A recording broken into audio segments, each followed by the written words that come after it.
tarde a todas e a todos, bem-vindos. Essa é a mesa de abertura dos painéis do Festival Filme Ambiente. A mesa de hoje vai falar sobre o papel do audiovisual no ativismo ambiental.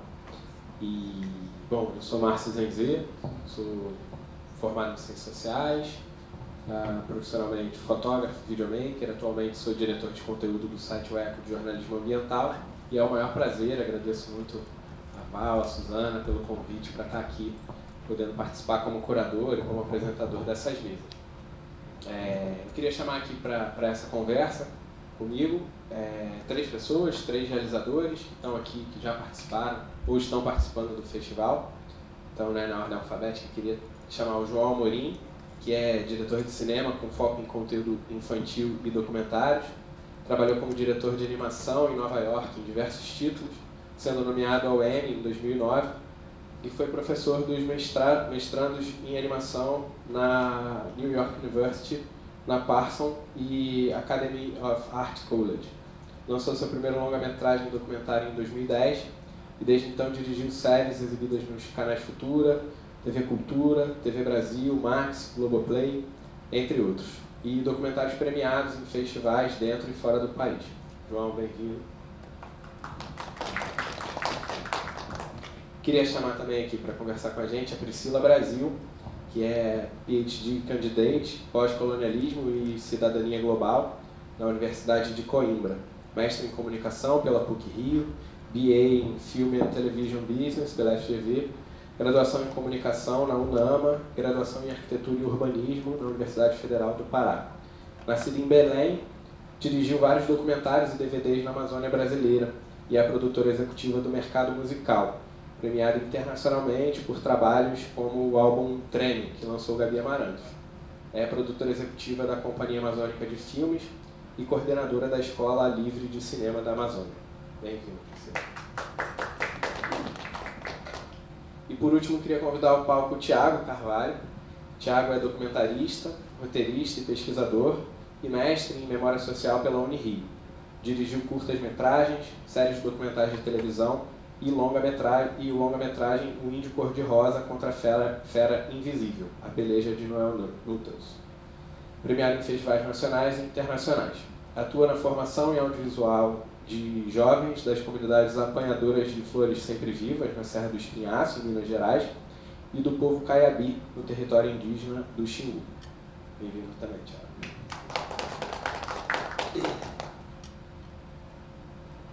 Bom, gente, queria começar falando um pouquinho da ideia que a gente construiu, eu, Suzana, Val, junto um pouco de por que essa mesa, essa mesa para falar um pouquinho do papel do audiovisual no ativismo ambiental. Os 3 realizadores, cineastas, a gente sabe da potência da comunicação e da potência da comunicação audiovisual nos tempos modernos. O audiovisual é a linguagem dominante aí nos tempos digitais. Mas a gente tem um desafio muito grande, que é incluir dentro da produção audiovisual, incluir dentro dessa perspectiva de comunicação, além de narrativas não hegemônicas, também incluir produtores que não sejam, que não venham de um espaço já consagrado de comunicação, que já tenham vozes hegemônicas na sociedade. Eu acho que esse é um papel que muitas vezes vai se confundir com ativismo social, com ativismo ambiental. Então, eu queria começar, e aí vou começar pela Priscila, respeitando um pouco também, a Priscila está aqui, vindo de Belém nos visitar e está aqui com a gente. Queria ouvir um pouco isso, Priscila, assim, você é de Belém, você é da Amazônia, você é realizadora audiovisual, imagino que tem muitos desafios aí nessa trajetória de se colocar mesmo, de colocar a sua perspectiva e a sua narrativa nesse sentido. Então é isso, queria fazer um pouco essa reflexão primeira e convidar vocês também para a gente refletir um pouco, assim, como audiovisual, ativismo e narrativas não hegemônicas se encontram. Estar fora do eixo Rio-São Paulo é um desafio para qualquer realizador, porque a gente não consegue acessar muitas verbas, é tudo muito mais complicado, a forma de se formar nesse sentido também para poder realizar é muito mais complicado. Quando eu comecei, não existiam sequer escolas de cinema em toda a Amazônia, não tinha nenhuma. Então, assim, a gente está falando de uma coisa de 20 anos atrás, 15 anos atrás, você ainda tinha que ser absolutamente autodidata, no momento em que até era difícil online, as coisas não estavam totalmente disponíveis, então significava tentar ler livros e transformar aquilo nos filmes, não é? E isso era... E falar desse lugar que é distante e poucas vezes impresso nas mentes do Brasil, falar desse lugar e sem ser exotizante, eu acho que é a minha principal vontade, assim, por isso que eu faço filmes, é tentar aqui desexotizar o lugar de onde eu venho. É um lugar com muitas dificuldades, muito complexo, politicamente um lugar invadido, né? O que eu digo sempre é que a gente vem de um lugar que foi invadido não há muito tempo. Então, e assim, criar... O que é narrativa amazônica, né? Para mim, que sou uma amazônica, é uma busca de uma nova linguagem, de uma nova função do filme. Acho que isso tem a ver com o que está discutindo aqui no painel, né? Assim, tipo, para que serve o cinema que a gente faz? Para mim serve para desexotizar o meu lugar, mas também serve para colocar em questão temas que não são colocados pela mídia hegemônica, né? Não só em termos de impactos, né, que esses lugares recebem, mas em termos de história e em termos de documentação também. E de como que o Brasil e o mundo, eles impactam em relação às políticas que eles determinam a partir daqui, do centro, como é que eles impactam o nosso lugar, né? E assim, eu acho que também a gente pensar na linguagem cinematográfica e inverter ou construir uma nova forma de narrar os filmes. Porque a linguagem cinematográfica, digamos, branca, que é o que a gente tem até hoje, ela é incapaz de fazer o cinema ativista ambiental que a gente precisa fazer. Então, há uma necessidade de subversão, inclusive, da linguagem, na minha opinião. Entendeu? E a tomada desses filmes como uma nova forma de fazer. Como você vê essa transdisciplinaridade? Como você consegue ver isso dentro desse mundo? Bom, o Utopia Tropical é um filme que eu fiz com o Noam Chomsky, com o Celso Amorim. Ele vai passar dia 26 na UF, aqui no Filme Ambiente. Vai passar a semana que vem em São Paulo, na nave do Mídia Ninja. Ele já vem aí percorrendo vários festivais, passou uns 25 festivais. Está no Canal Brasil também, para quem quiser procurar depois. Não sei com qual esporadicidade passa.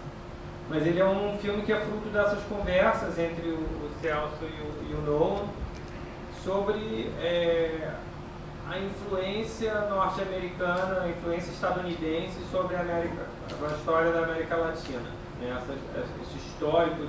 E aí você falou que não talvez não seja um filme muito ambiental, mas eu acho que é um filme muito ambiental, na verdade, porque ele lida com as origens do neoliberalismo, né? E o neoliberalismo, ele representa a destruição do meio ambiente, né? Então, eu já fiz muitos filmes assim que, né, isolam a questão ambiental como se ela não fosse parte do jogo político. E eu acho que era mais jovem, mais ingênuo, talvez mais esperançoso. Eu tive essa oportunidade, eu sempre fui um grande fã do Chomsky, né?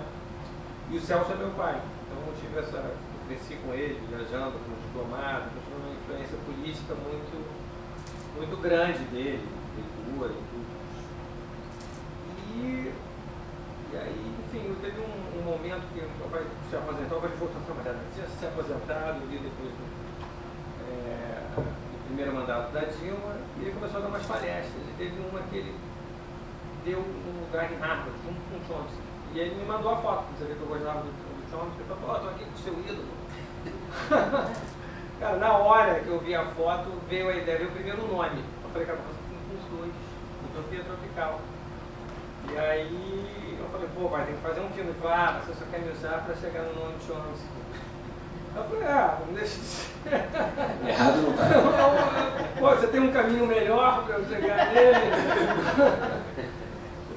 Então eu acho que é isso, né? Tem que saber usar os caminhos que aparecem para você. E aí eu fiquei muito animado com essa perspectiva, né? Isso foi em 2016, mais ou menos. Aí eu comecei a escrever o projeto. Veio o primeiro nome que eu falei, cara, o Chomsky já participou de vários filmes, né? Então, eu queria fazer algo que fosse diferente, que não fosse só um relato de como os Estados Unidos é o império. Então eu falei, cara, para pegar os dois, pegar esse recorte da América Latina. Ele tem uma visão específica que é diferente da do Celso, né? Apesar dos dois serem de esquerda, é diferente. E aí foi muito interessante. A gente na verdade, aprovou o filme em 2018, no final, ali era o governo do Temer ainda, né? E foi essa transição. Mas a primeira filmagem que a gente fez foi antes da gente conseguir o recurso, foi no dia do Ele Não. O Chomsky ia estar em São Paulo, aí meu pai falou, olha, o Chomsky vai estar em São Paulo semana que vem, se quiser agilizar, a gente faz alguma coisa. Eu falei, porra, semana que vem. Aí eu peguei um dinheiro, paguei os meus amigos ali, câmera e tal, com 4 pessoas, a gente gravou essa primeira conversa, que foi que a gente usou para fazer o material, para fazer um teaser. E para aí sim, a gente aplicou no edital, ganhou. E aí entrou o Bolsonaro. Né? Entrou o Bolsonaro, esse edital todo parou. Né? Eu parou, não conseguia fazer andar de jeito nenhum, tive que judicializar. Aí eu comecei a ser, eu não estou nem falando do filme, mas é porque o que aconteceu tem a ver, né, com o poder de travar as obras audiovisuais, o quão outras pessoas acham que o audiovisual é perigoso e pode ser subversivo. Então se eles acham é porque pode. Né? Então, com certeza. Então, cara, depois de uma longa batalha, né, de sei lá, quase 4 anos, em 2022, depois que eu já tinha respondido tudo quanto é tipo de diligência de todos os projetos que eu fiz pela minha produtora desde 2011, eu não tinha tudo com pressão de conta certinho, rigoroso, tudo, blá, blá, blá, mas eles fizeram, cada uma voltou, manda de novo, todas as notas. Aí a distribuidora começou a ser diligenciada. E aí, enfim, eu botei advogado, gastou dinheiro e tal. No último dia a gente conseguiu uma liminar, liberou o filme em 2022.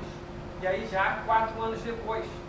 E aí esse filme era um filme que era para retratar a ascensão e queda dos governos de esquerda. Nosso objetivo era ajudar a derrubar o Bolsonaro. Aí quando o filme finalmente foi liberado, a gente já sabia que ia ser impossível lançá-lo antes das eleições.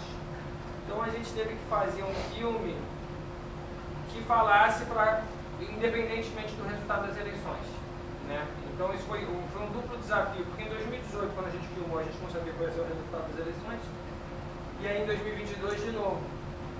Então e aí eu acho que entra essa coisa de como que você faz algo que não seja facilmente datado quando você está fazendo um filme histórico, né? É isso. E eu acho que isso foi um grande exercício, né, para mim, pessoalmente. A gente teve que mudar um pouco o retrato que tinha pensado do filme. E é isso, eu acho que o papel, enfim, os documentários hoje em dia, eles têm cada vez, né, muito difícil, aula de cinema, você vê a tarde com a quantidade de gente que tem, e é muito difícil você conseguir atingir o público. Então, às vezes parece até que a gente está nadando contra a maré, né? Ou como muitos amigos meus dizem, você está sempre pregando pro coro, João. Entendeu? Você está sempre pregando para cara, o coro tem que cantar afinado. Entendeu? Se você não faz nenhuma mudança, né? Então eu acho que, tipo assim, eu hoje em dia, depois de, sei lá, quase 20 anos fazendo cinema ligado socioambiental, eu continuo fazendo porque eu acho que a gente precisa projetar sonhos possíveis, né? E hoje em dia talvez seja mais difícil, né? Porque hoje em dia a gente estava falando disso no carro, né? Como os jovens, todos nós, a gente está nesse mundo do celular, entendeu? Das telas, assim, domina a gente por completo. A gente não consegue ter a atenção de assistir um filme, nossos filhos não conseguem assistir um filme inteiro. Né? Então eu acho que, por exemplo, eu vejo, há uns anos atrás eu fiz em 2012 Tempo de Mudança, é um filme super elemental e tal. Cara, eu via muito mais gente, tipo na época da Rio Mais 20, logo antes, assim, eu acho que agora fragmentou ainda mais. Essa coisa, as Big Techs ganharam essa batalha, né? E ela é muito difícil de reverter. Né? Então,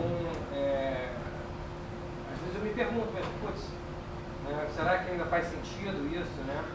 Mas eu acho que faz, porque sempre tem gente que vem e fala, né? Eu acho que ele deu esse exemplo claro, né? Você acabou ajudando a comunidade a fazer o próprio filme, né? Essas coisas eu também já ouvi várias vezes de pessoas, pô, seu filme me fez pensar diferente, eu me mudei para Chapada, depois comecei a plantar aqui a floresta. Então, eu acho que faz a diferença, você faz a diferença na vida de uma pessoa, de 10, de 20, de 30, né? De 100 mil, 1 milhão, tá valendo, entendeu? Você mostrou ali um caminho diferente, né? Uma cosmologia diferente, né? Na Amazônia. E é muito interessante isso que você coloca, entendo totalmente que é um filme sim ambiental, que eu quis dizer que ele talvez não está num território, vamos dizer, mais conhecido, mas é muito interessante essas travas ao audiovisual, por exemplo, que foi claríssimo durante, né, o último governo, e também ao meio ambiente, né, assim, políticas de meio ambiente, né, então acaba que, não que políticas ambientais ou que partam do Estado vão resolver a crise onde a gente se encontra, mas que isso é parte do processo, isso estava completamente travado. E aí, eu acho que também tem um efeito interessante, que é uma rebordose, assim, de que acaba que os movimentos sociais, a base, acaba tendo que se organizar mais e ter mais protagonismo, estar mais junto para conseguir espaços de representação e conseguir espaços de fala mesmo, né? Acho que isso é um efeito contrário, assim, dessas proibições, desses governos autocratas, negacionistas, que eu acho que gera assim, um espaço, né, para dialogar. Eu queria comentar uma coisa. Eu vou discordar do Thiago que os nossos filmes podem sim fazer a caneta funcionar. Eu já vivi muitas vezes esse tipo assim, podem funcionar na justiça.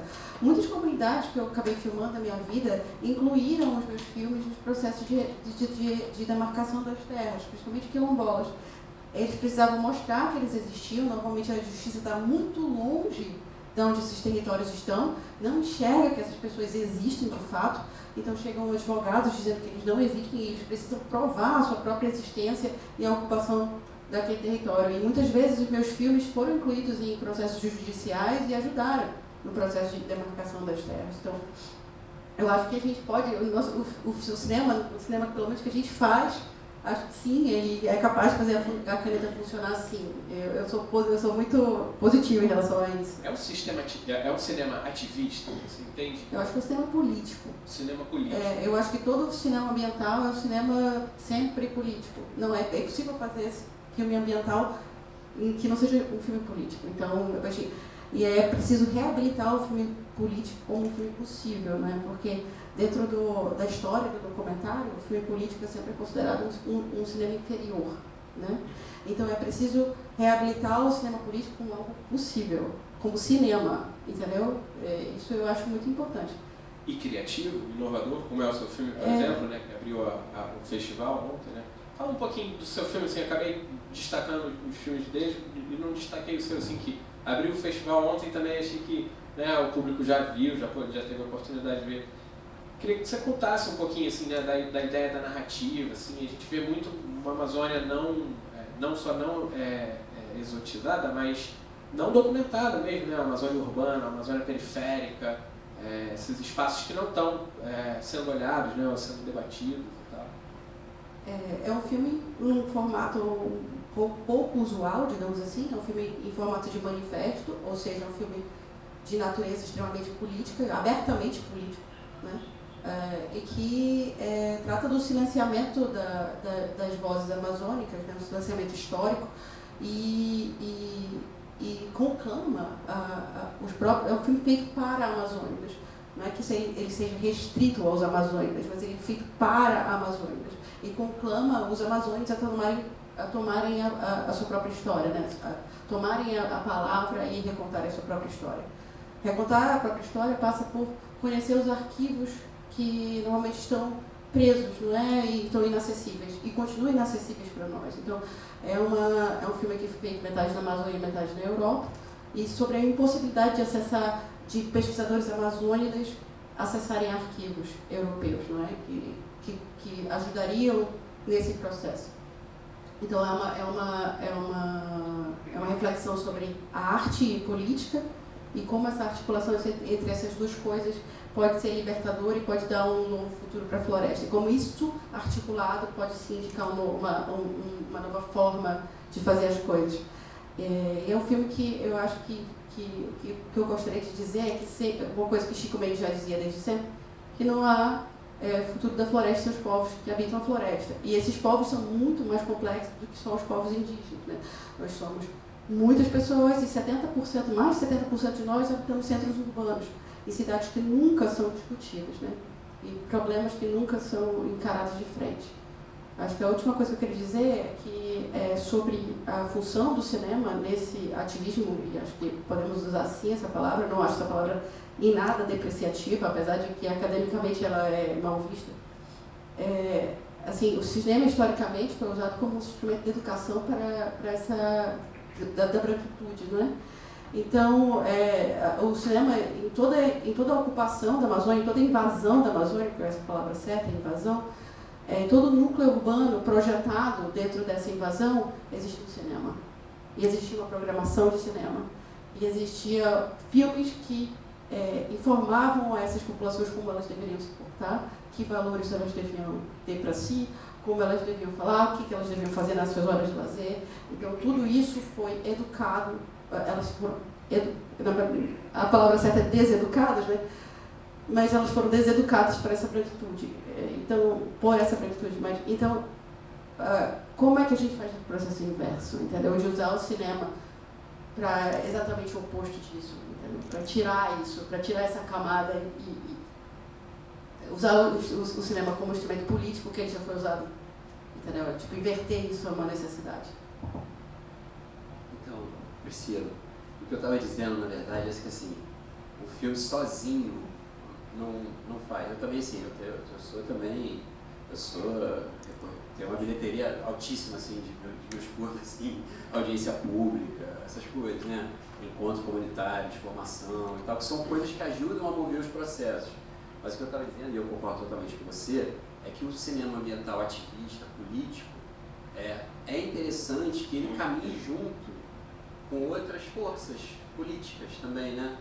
Com as forças das lideranças, dos pesquisadores, do Ministério Público, de sei lá quem, né? Porque essa ilusão de que o sudestino vai sair daqui sozinho, cair de paraquedas num lugar, fazer um filme e achar que aquele filme, que a sua missão está cumprida, né? Aí você falou dos cinemas, né? Quem fazia isso era o Rambo, né? Não deixa pro Rambo. Deixa pro Rambo. Eu me lembrei de uma passagem, tem um livro do Mário de Andrade, que é o Turista Aprendiz, que ele faz uma viagem, né? Acho que ele sai do Rio e vai de navio até viaja pela Amazônia e tal. E tem uma passagem que ele conta que ele sempre para nas cidades e vai ao cinema. Só que está passando sempre o mesmo filme. Aí ele fica se perguntando, porra, o que está acontecendo? Toda vez o mesmo filme. Coisa estranha. E depois ele descobre que a cópia está viajando dentro do navio. Então assim, ele está vendo um negócio que está vindo junto com ele. Ele chega no lugar, está vendo a mesma coisa, é o mesmo barco. Então assim, que bom que cada cinema desse, né, tenha um filme do lugar, né? Tem uma visão diferente, assim, para quem sentar na frente da tela ver um negócio diferente, né, do que está fantasiando e exotizando a coisa. Tiago, tem uma coisa que você comentou, assim, né, do produzir memória, no espelho, né? Ao mesmo tempo, a Priscila traz um pouco essa ideia, e acho que provavelmente você se deparou isso também nos acervos do Noel, que memória é essa, né? Que história é essa que está sendo contada, né? A Priscila estava comentando, né, de como a gente levou, colonizou, invadiu, né? Me vem muito à mente aquelas imagens, por exemplo, do SPI, aqueles vídeos dos indígenas sendo vestidos, né, com a bandeira do Brasil ao fundo, enfim, toda uma ideia positivista muito, muito forte, né? Então, assim, como é que a gente reescreve essa memória, né? Mesmo com acervo, mesmo a gente olhando para acervos, fazendo pesquisa, entendendo como é que a gente pode reescrever ou gerar esses novos espelhos, né? E aí o espelho, eu acho que tem uma coisa, por exemplo, da Priscila produzir, imagino que na escola, depois queria que você contasse um pouquinho também da escola que vocês tocam lá em Belém, deve ter muito essa coisa de, cara, eu posso fazer isso, né? Eu posso criar o meu espelho, né? Ou a minha... Mas tentar entender um pouco isso também. Então, Márcio, eu acho que essa ideia de produzir a memória, né, e a memória dos filmes tem um pouco a ver com uma coisa que o João falou agora há pouco. Que é isso, o filme vai chegar em 10, vai chegar em 100, vai chegar em 1 milhão, e essa coisa desses filmes ativistas, desses filmes políticos, circularem, né, ter um circuito de exibição nas comunidades, dentro de movimento social e tal, eu acho que isso também é uma forma de ir, sabe, espalhando a memória daquele movimento dentro do contexto em que ele está acontecendo, sabe? Então, acho que essas estratégias assim, de divulgação nos territórios onde os filmes são produzidos e tal, é um negócio muito interessante. Acho que isso tem, sabe, é fecundo, assim, para produzir memória e espelho também, né? E ao mesmo tempo encontrar essa coisa dos arquivos, né? Essa iniciativa de ir novamente atrás dos arquivos, acho que dispara processos muito interessantes, assim, por exemplo, a história lá dos Caiapis do Xingu, eles não são do Xingu, né? Não são nativos do Xingu, eles foram pressionados, a palavra que eles usam para contar a história, é que eles foram pressionados pelos Vilas Boas aí por par. E aí isso causou uma cisão, né, do povo e tudo mais. E a gente encontrou algumas imagens dessa transferência, sabe? E aí assistiu junto com o pessoal e tal.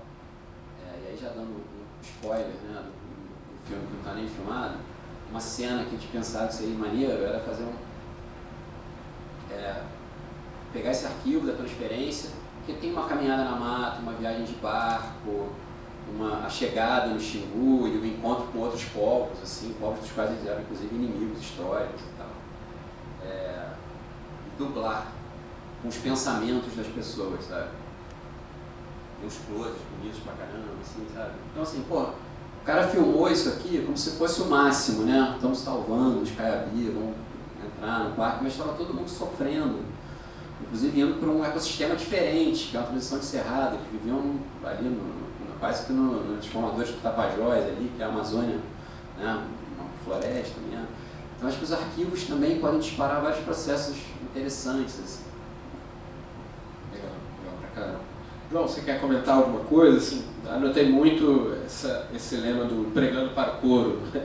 Acho que isso é um desafio também do mundo que eu estou atualmente, do jornalismo, né? Do jornalismo ambiental, da gente falar para os convertidos, né? Da gente furar a bolha, né? Então, eu não tenho receita de bolo, não tenho, né? No seu trabalho, por exemplo, tem um trabalho voltado para a criança, para público infantil. É uma estratégia, por exemplo, para a gente falar para um coro novo? Eu acho que é. Enfim, por muitos anos eu fiz a fazer animação, né? Fui animador, depois diretor de animação, então eu trabalhei para o sistema por muitos anos. Assim, uns 15 anos atrás que eu meio que tive uma crise existencial e comecei a fazer esses filmes mais ambientais. Já tinha feito um ou outro, mas eu fazia animação 3D, fazia o que pagava as contas. E eu acho que eu vou sempre buscando novas estratégias, tipo assim, onde que dá para eu falar, né? Então, o primeiro filme, que foi em 2012, Tempo de Mudança, eu morava nos Estados Unidos. Enfim, a gente já usou celebridades, o Sting, o David Lynch, a Elliot Page, o Gil, tá? Né? A gente usou muita animação, sempre usei essa animação, uma outra estratégia, né? Uma coisa que eu trouxe da publicidade, né? Isso é uma coisa que eu sempre pensei no quão eficaz é a publicidade, né? Porque a publicidade, antes agora das mídias digitais, né? Você, em 30 segundos você convencer a pessoa a comprar uma coisa que ela não queria, né? Que ela não precisa. É muito eficiente. Então eu sempre busquei usar a animação, usar uma linguagem que se usa na mídia tradicional, né? De uma forma diferente, né? Então eu fui fazendo várias tentativas, né? Eu fiz esse documentário lá fora, vim aqui para o Brasil, fiz mais alguns bem tradicionais, assim, esse documentário sobre ideias que as pessoas tanto criticam, né? O Agrocooperação, que tem a Wanda Nastiva, Leonardo Boff, todos de cunho ambiental, bem mais do que esse último, talvez, né? Porque bem mais explicitamente ambientais. E aí fiz uma série com o Marcos Palmeira, que eu vou até fazer a segunda temporada agora, que é o Manual de Sobrevivência do Século XXI, que essa foi outra ideia que eu tive. Falei, não, vamos usar a celebridade, porque a celebridade, um galã, todo mundo vai olhar, põe ele falando, sem camisa, construindo uma permacultura, agrofloresta e tal, que aí um público diferente vai ver. E aí fiz com a Bela Gil também, Bela Raiz, mulheres, raizeiras, então tipo assim, tentar entrar em canais maiores, porque se eu tenho os documentários, né, mais autorais que tem Utopia que eu faço, mas que é mais difícil você botar no streaming e tal, né? Então eu falei, cara, vou usar essa linguagem deles, né, para fazer essa linguagem que cabe no streaming, que está no Amazon, para ir para o Amazon, para ir para a Globoplay. Então isso foi uma estratégia. E a outra é infantil. Eu, na verdade, vinha do mundo da animação, então fiz muita coisa comercial por muitos anos. Mas trabalhei como animador em algumas séries que tinham um cunho educacional, o Little Einstein, a Turma do Bairro, e depois, eventualmente, comecei a fazer Vila Sésamo no Brasil. Eu fiz 6 anos de Vila Sésamo, entre 2014 e 2020. Eu fui diretor-geral. E aí tem muita coisa legal. Eu trabalho com a Marielle, aqui no Complexo da Maré, fiz um programa contra a prevenção de violência doméstica, várias coisas ambientais, mas dentro daquela coisa bem americana, assim, meu pai sempre disse, pô, você trabalha para o soft power americano e não sabe. Aí, quando o negócio da Vila Sésamo eu vi que começou a desandar, eu escrevi um projeto sobre cultura popular, que era basicamente fantoches que eu tinha em casa, que tinham feito para mim de presente, que eu nunca imaginei que eu fosse usar, que era eu e meus filhos. Eu fiz Thiago e os Segredos do Brasil. Aí fez isso sobre cultura popular e agora estamos terminando um longa ambiental para as crianças do Thiago Luiz dos biomas do Brasil, que é a aventura desse pai cineasta que leva os filhos para o set, porque ele não tem com quem deixar, entendeu? E aí acaba que eles vivenciam isso. Então a gente fez agora um longa que passa por 3 biomas, Cerrado, a historinha do Maluquinha Guará, o Pantanal, que é uma onça, e aqui na Mata Atlântica o Mico-Leão Dourado. Todas as histórias são interconectadas, é um longa de 90 minutos. E é voltado para crianças bem pequenininhas, a gente misturou com música, com animação. E eu acho que é um jeito, porque as crianças elas ainda não têm, sabe, elas não, principalmente as menorzinhas, que é que eu me especializo, público pré-escolar, elas ainda estão muito abertas a ideias diferentes, né? Então, se você consegue, desde cedo, plantar essa sementinha lá, é uma outra estratégia, entendeu? É uma que eu particularmente gosto de fazer. Enfim, você vê o resultado e é mais fácil licenciar para as TVs e para os canais. Então, eu acho que, pelo menos na minha vida, eu vou continuar fazendo isso. Eu vou continuar sendo ativista, político, porque é o que eu acredito, eu acho que é essencial, eu acho que eu tenho filhos, né, eu quero que eles vivam num mundo minimamente decente, né, cada vez mais difícil, mas eu luto por isso, né, o ativismo é por isso, é para as próximas gerações, né, a gente pensa muito no agora só, no ter as coisas agora, né, e não no futuro, né, então tem aquele dizer dos Lakota, né, que eles faziam tudo pensando nas próximas 7 gerações. Né? Então, quando você faz o cinema ativista, ele pode não ter um resultado imediato, ou ele não é aparente, não é imediatamente aparente, mas ele vai movimentar nem que uma parte das pessoas. Né? Tem um colapso sistêmico, algumas pessoas sobreviveram, que no documentário dele mudou ali a forma de pensar, entendeu? Eu acho que é isso, entendeu? Isso ou se vende para o sistema, ou parte para a alienação hedonista mesmo. Pede a caipirinha, esquece tudo e espera o mundo acabar.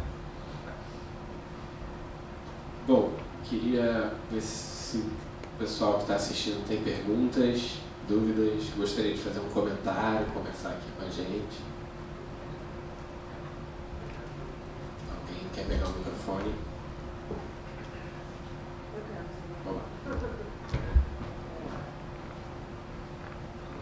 Por acaso, há pouco tempo teve aquele hit assim, né, aqui no Rio, no Encontro de Josué Nobre, e eu fui ver uma pessoa americana, agora não lembro o nome dela, que trabalha com... Era anunciado como uma palestra de filmes de impacto, cinema de impacto. É um assunto, né, que me interessa, tem a ver com o que eu faço também. E aí, eu sou mais do mundo do documentário, né? E João falou da publicidade, eu lembrei dessa moça. Ela ficou passando uns cases, ela trabalha com impacto em ficção. Aí a gente passou a cena de uma série americana daquela coisa de hospital, que teve uma cena sobre estupro, o negócio do kit de estupro e tal.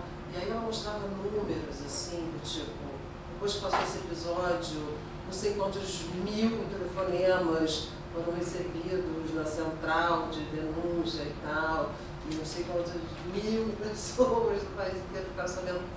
E aí ela falava muito, eu fiquei um pouco assim no final, meu Deus, porque é só na ficção, o que funciona. E você falou que estava fazendo agora um longa de ficção, porque eu entendi. Como que vocês, sei lá, vocês acham que o documentário tem uma dificuldade maior, assim, de mudar corações e mentes, e tem reflexões aí sobre como que de repente a gente pode fazer isso mudar? Olha, eu estou me preparando para fazer meu primeiro filme de ficção agora, né? Eu vou filmar no final de outubro já. Eu fui convencida de que os meus documentários vão ser mais vistos se eu for bem no filme de ficção. Eu fui convencida através de vários números e explicações do distribuidor de que eu precisava fazer filme de ficção. Mas mesmo no ficção, é uma ficção baseada em fatos reais e ela está absolutamente casada com o que eu faço no documentário. Por exemplo, a função dela é criar uma visão sobre o lugar de onde eu venho que seja menos exotizante, continua dizendo a mesma coisa. E o horror, porque é um filme um pouco medonho, assim, é muito violento, e é sobre essa violência dessa invasão, do resultado da violência dessa invasão. Então, eu continuo mais ou menos no mesmo tema, mas aí ficcionalizando. Isso é uma das estratégias que eu estou pensando para os próximos tempos para aumentar a visibilidade dos meus filmes. E a segunda estratégia, que é dentro do documentário ainda, é começar a fazer documentários sobre o outro, a partir da minha posicionalidade amazônica. Né? Como amazônica, como é que eu vejo esse outro? Tipo assim, como é que eu vejo um europeu, como é que eu vejo um americano? Vou com uma amazônica fazer um filme etnográfico dos Estados Unidos, por exemplo, recortando a partir da minha visão do que deveria ser o mundo e pensar esse império que invadiu e invade a Amazônia a partir da minha ótica. Ou seja, observar a casa do outro e falar sobre ele, porque estou falando para ele a partir de uma perspectiva que ele nunca ouviu, entendeu? Então, meu último documentário que ainda não estreou, vai ser depois desse, mas já está pronto, é um filme que eu recortei um shopping, um strip mall daqueles dos Estados Unidos, e é um lugar onde tem uma comunidade brasileira muito grande, imigrante. Resolvi ficar parada durante 10 dias dentro de um shopping, ouvindo pessoas e fazendo tipo como se fosse a etnografia desse espaço. E pensando o entorno desse strip mall como um absurdo urbanístico, né? E como isso, para mim, que venho de um outro lugar, como aquilo tudo era um absurdo, entendeu? Em termos de que ninguém pensa em parar de usar carro, porque é impossível, urbanisticamente aquilo não tem solução. Enfim, fazendo vários comentários sobre, entrevistando pessoas e fazendo comentários sobre isso, na Flórida. Então eu acho que é importante também a gente que tem essa preocupação de fazer um filme ambiental, ir para lugares que sejam fora dos nossos territórios, para pensar a partir dessas outras epistemologias, dessas outras ontologias, esses outros espaços. Então, e também isso faz com que haja uma proximidade entre esse público que não está interessado no que a gente vê, porque estamos falando do espaço dele, não é? Então também pode ser uma estratégia, eu acho. Uma etnografia da vingança, né? Vocês ficaram 5 séculos aqui dizendo como é que é a nossa construção cultural, social. Olha para o próprio umbigo, né? Vamos olhar a construção eurocêntrica e que lugar ruim que deu isso, né? Shopping mall e por aí vai. Já estou curioso para assistir. Vocês querem falar mais um pouquinho sobre as obras de ficção? Eu vou comentar também. Eu não sei, obviamente, eu acho que por definição acaba que os documentários eles têm um público menor do que os filmes de ficção. Você pode fazer qualquer pesquisa no Google de 5 minutos, você olha, o documentário que tem o maior box office e o filme de ficção que tem o maior box office, vai ser uma coisa completamente irrisória. Eu acho que eles desempenham papéis diferentes, assim, né? E eu não acho que, né, o documentário deva deixar de existir. Né, só isso que faz, é aquela coisa do coro cantar afinado também. Né? Falar para convertidos. Né? Falar para convertidos, mas às vezes você precisa também conseguir elaborar o pensamento crítico. Né? Por mais que você esteja falando para convertidos, nem tudo é óbvio. Né? Eu achava, antes de conversar com o Jones, que eu entendia tudo sobre o neoliberalismo, como que tinha. E eu vi que não sabia. Foi muito, para mim, foi um grande aprendizado. Assim, né? Então, isso é uma coisa. E a outra é você realmente conseguir atingir. E aí, através das obras de ficção, você atinge mais gente. Obviamente, é difícil você fazer algo que talvez tenha um papel tão explicitamente, assim, que sirva a educação ambiental, por exemplo. Né? Porque se você fizer isso, vai ser taxado de chato. Né? Eu, quando lido com conteúdo infantil, você vai para certos canais, tipo The Warner, Discovery Kids, Cartoon e tal, se você falar a palavra educacional, ele não vai botar. Se você falar essa palavra, não precisa ter nada, se você falar a palavra educacional, a gente não tem que explicar. Nossa, mais vendo e tal. Você não pode falar, você pode até ter a mensagem ali subliminar. Não fale educacional num pitch com um canal infantil comercial. Entendeu? Você pode falar isso para Futura, para a TV Cultura em São Paulo, para a TV Brasil. Olha lá, acabou. Entendeu? Mesmo eles já estão fazendo assim, pô, educacional de novo, João.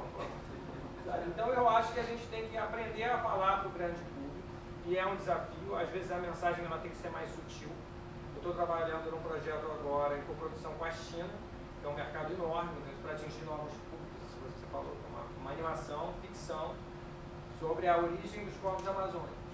Então é um projeto muito grande, vai levar 5 anos aí. Mas é isso, eu estou buscando expandir os horizontes. Num lugar onde o mercado, onde as salas de cinema ainda enchem. A gente estava falando disso no carro.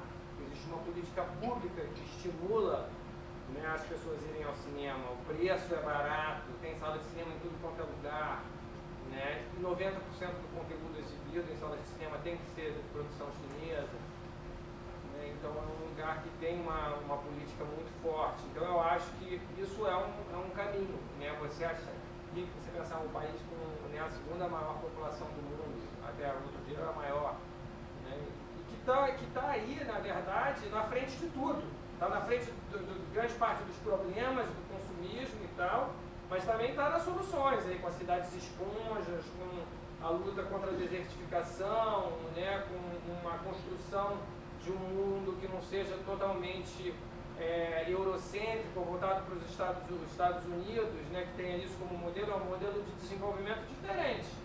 E, sinceramente, é a única opção que a gente tem hoje em dia. Então, eu acho que, assim, cara, eu estou investindo na China. Tenho 3 projetos agora que eu estou tentando desenvolver com os chineses.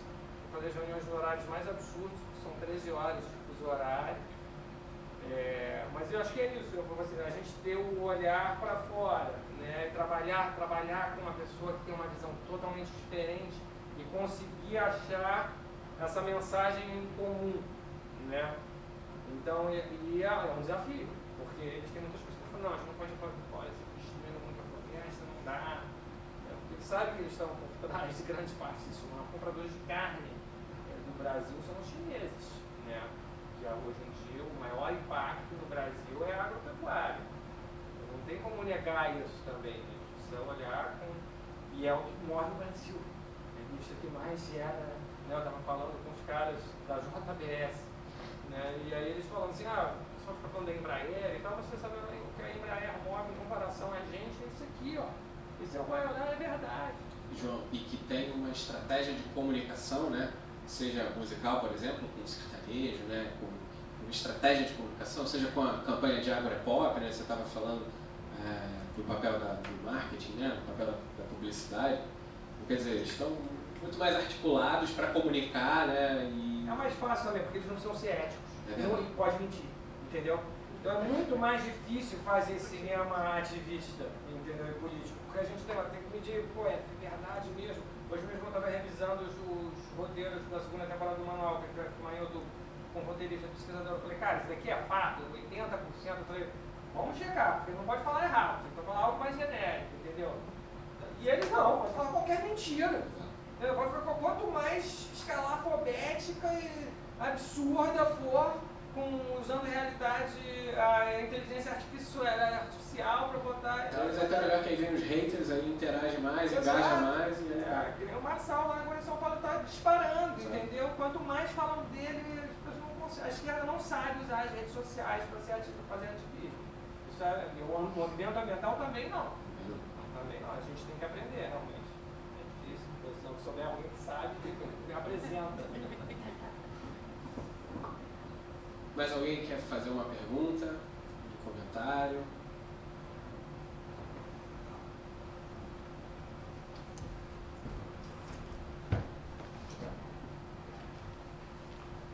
Oi, gente.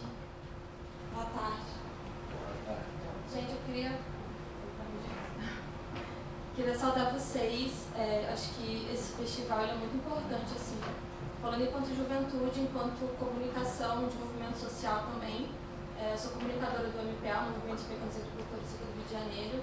E eu fiquei surtada com a programação, porque, enfim, vai falar também sobre soberania alimentar, vai falar sobre, né, questão agrária, entre outras coisas. E eu ouvi vocês, né, assim, enquanto produtores, enquanto documentaristas, diretores, é incrível, assim, de ver quanto o cinema, né, sobretudo documental, mudou, né, nos últimos anos e como que hoje em dia, principalmente eu tô nervosa, dentro da militância, né, e do ativismo, como é importante essa relação mesmo, né, e não mais aquele tipo de documentário, né, sobre o meio ambiente, sobre socioambiental, né, no geral, e que as pessoas vão lá, colhem e mostram e nunca mais devolvem aquele produto, né, digamos assim. Então, enfim, queria agradecer e ver que é inspirador, assim, né, enquanto juventude, sobretudo, agradecer e também perguntar para vocês o que vocês, assim, que já tem história, né, que já tem caminhada grande nesse lugar, assim, o que vocês dariam de conselho, assim, para juventudes que estão trilhando caminhos parecidos e que também acreditam, né, que o cinema também é uma ferramenta política, uma ferramenta de transformação, e ela não é só... ela não é...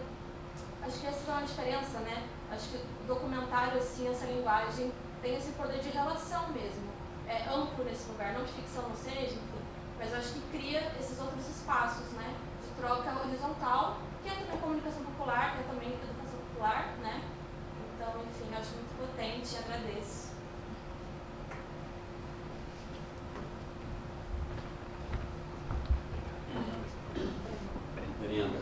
Brenda, né? Então, Brenda, é difícil, né? Dizer, se dar conselho é difícil. Mas eu acho que, assim, retomando um pouco a pergunta da Valéria, eu acho que, assim, o filme de ficção, da bilheteria gigantesca e tal, tem as suas reverberações, sabe? O documentário que circula nos festivais tem também as suas. Projetos de formação em audiovisual na comunidade, trabalho de base, também tem outros tipos de reverberação. Então, assim, a minha sugestão é, cara, vai fazer o que te dá vontade mesmo de fazer, o que te anima, assim, sabe? Porque compensa mesmo, assim, não vai achando que vai ganhar dinheiro, né? Sabe? Isso, porque os orçamentos, porque assim, isso é verdade, assim, até é uma tecnologia de produção, assim, com orçamento baixo, você precisa dominar, produzir por pouco, né? Você não vai ter os orçamentos maiores, você talvez não tenha os acessos aos players, sei lá, eu detesto essa palavra horrorosa, mas enfim, sei lá, mas... Então, você também saber que se você trabalhar de outro jeito, que não é o mainstream, assim, o seu trabalho também vai ter reverberações, assim, então é isso, confiar no que você está a fim de fazer e meter bronca. Isso já é muito difícil, assim. É fazer o que se gosta e depois correr atrás. É, um pouco por aí. Um pouco por aí também, às vezes, você tem que ficar com várias bolinhas no ar também, né? Fazendo malabarismo para pagar as contas. Mas se você estiver fazendo alguma coisa que te empolga, que te anima, que você confia, acredita, assim, é mais fácil até encarar os jobs, né? Assim, digamos. Você aprende no job também, sei lá. Olha, eu diria para tu escreveres o motivo pelo qual tu queres fazer esse tipo de cinema. E guardar isso bem guardadinho em algum lugar. E pensar quais são os teus limites, o que é importante para ti. Eticamente, ter uma reflexão ética e escrever ela num papelzinho. Escrever o motivo pelo qual tu estás escolhendo esse tipo de cinema. E quais os limites que tu achas adequado para várias coisas. Assim, que tipo de patrocinador tu receberias? Quais são os limites? O que te ofende? Até onde tu irias nas coisas? Porque muitas das vezes, quando a gente está fazendo esse tipo de trabalho, vai aparecer os patrocinadores, as pessoas que vão aparecer para te oferecer dinheiro são exatamente as pessoas que estão contra as comunidades. Então, eu acho muito importante que ele tenha isso escrito. E um jovem, acho que escrever, entendeu? Para tu poder abrir o papel e te lembrar por que tu começou isso. Para quando esse dinheiro, alguém abanar um dinheiro na tua cara, que vai acontecer? E essa pessoa, se for contra as comunidades que tu estás filmando, tu olhar e dizer assim, cara, eu não vou me vender por isso. E eu vou voltar para te dar aqui nesse papelzinho, entendeu? Então isso tem que ter muita convicção para poder se manter num lugar minimamente limpo nesse lugar também, entendeu? Então eu diria para tu escrever o motivo pelo qual tu queres fazer esse tipo de cinema e guardar bem guardadinho. Eu te falando super bem desse assunto, eu acho só que vale a pena também aprender técnica, entendeu? A técnica de fazer cinema. Então, isso é uma coisa que, como ele mesmo falou, para documentar, eu já fiz documentário que era eu sozinho com o cara com a lapela e com a câmera, tem que fazer um rebáter ali. Então, se você aprende técnica, como você sempre tem equipes reduzidas, você vai num set, aprende a fazer câmera, entendeu? Aprende a microfonar uma pessoa, trabalha como assistente de produção, em produções maiores, você vai aprender técnica de fazer cinema. E isso vai contribuir e vai te dar uma possibilidade real de remuneração para você fazer seus próprios projetos. Porque eu acho também que é muito idealista achar que você de cara, pode ser que você consiga, entendeu? Vai conseguir fazer o seu filme, a sua ideia. Né? Às vezes, se você tem uma situação na sua família avantajada, você pode, mas senão não, você precisa trabalhar.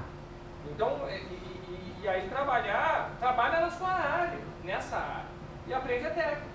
Aprende a operar uma câmera, vai para a equipe de produção, aprende como é que organiza, precisa marcar o hotel para todo mundo, precisa ver a ordem do dia, faz assistência de direção, para entender como que isso é, ou vai para o lado de pós também, editar. Né? Os primeiros filmes que eu fiz de cunho político-social, eles não foram meus. Me chamaram para fazer a animação e aí eu pensei, falei, porra,